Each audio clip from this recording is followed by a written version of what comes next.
तो भाई साहब पावर स्टार कल लखनऊ में गुड्डू सिंह का बर्थडे मना रहे हैं अपने सेट से, होली वाले सेट से। भाई क्या गजब लुक लग रहा है पावर स्टार का। मैं बर्थडे के लिए वीडियो नहीं बना रहा, मैं पावर स्टार के इस होली वाले लुक के लिए वीडियो बना रहा हूँ। और गुड्डू सिंह इनके भाई का बर्थडे नहीं है, जो बीच में दाढ़ी वाले ये दिख रहे हैं इनका बर्थडे है। इनका भी नाम गुड्डू सिंह ही है। तो इनका बर्थडे पावर स्टार लखनऊ के अपने होली वाले गाने का जो सेट है उस सेट पे गाने पे वहीं पे बर्थडे रात को मनाया जा रहा है लखनऊ में। तो भाई क्या लुक लग रहा पावर स्टार का होली गाना। अब होली गाना आएगा ना तो विरोधी एकदम दाएं बाएं कहीं भी नज़र नहीं आने वाले हैं भाई साहब, इतना तो गारंटी है। कहीं से कहीं तक नज़र नहीं आने वाले हैं विरोधी सब।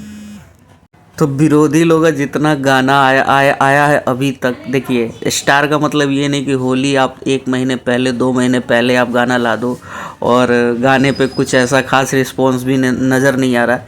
आप लोगों को भी नज़र नहीं आ रहा होगा, मुझे तो कहीं से कहीं तक नज़र नहीं आ रहा है। उतना व्यू तो छोटे मोटे स्टारों का भी जा रहा है। तो कहने का मतलब ये है कि पावर स्टार का गाना टाइम से आएगा, जैसे एक बड़े स्टार का गाना आता है उस तरह से गाना आएगा। और जब वो गाना आएगा वो बवाल मचा देगा मार्केट में, पूरी तरह से छा जाएगा होली का गाना इस बार।